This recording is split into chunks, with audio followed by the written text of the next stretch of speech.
Hey guys, this is Professor Abood coming to you live from Hong Kong.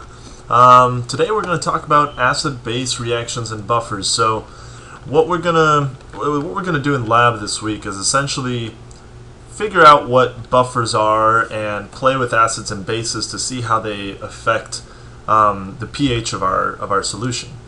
So here we've got, if you read through the manual, it essentially says, we want to investigate the changes and the buffer's ability to resist changes in pH and calculate Ka values.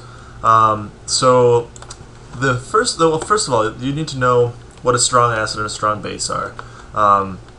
Hydrochloric acid is the strong acid that we're going to be using. And so if we go into this video, I'm going to show you guys what hydrochloric acid does as it dissolves a cheeseburger over time. And so this is just kind of to show the strength of the acid.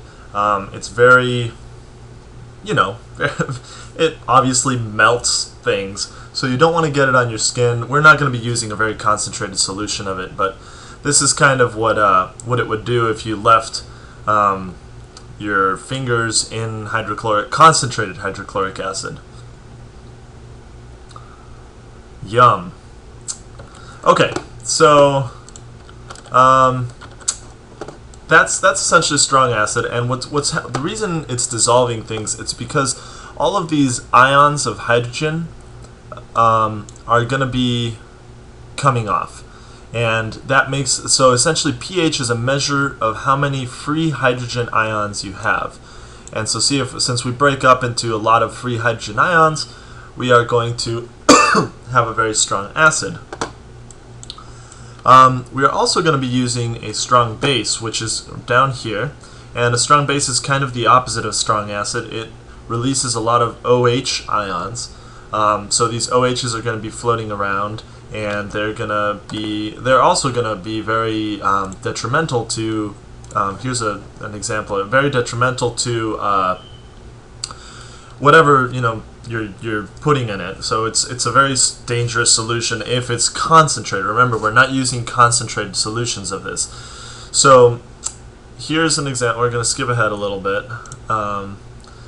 But essentially this is what a strong base does to living tissue.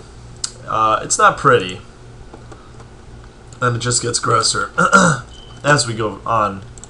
So we're also going to be using a buffer,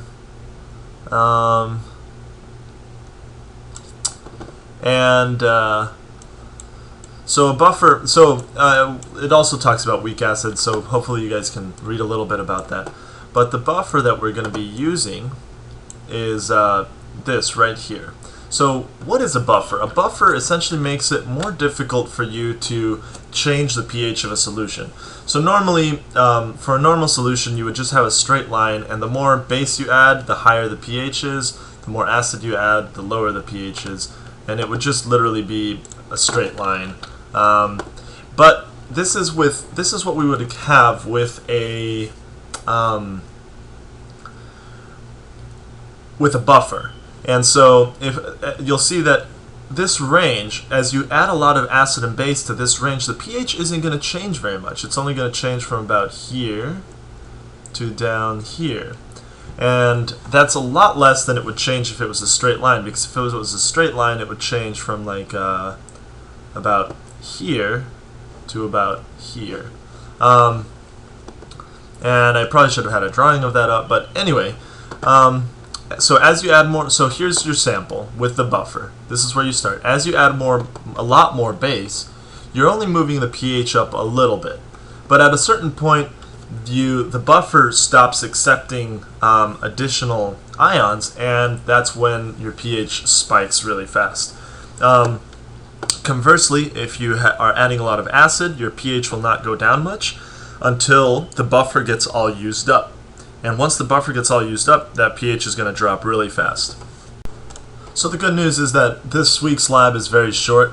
We're essentially going to mix a few different solutions, and one of them we're going to add some acid to, the other one we'll add some base to, Then we'll do another one with a new solution in it, and we'll add some acid to that and some base to that, and then we'll have a buffer at the very end.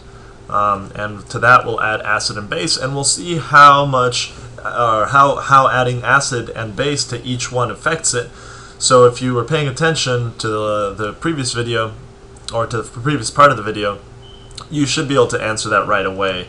And then we'd have to calculate the Ka values, and don't forget to do your pre-lab this week. So hopefully that pretty much covers this week. If you have any questions, shoot me an email. Alright, thanks guys.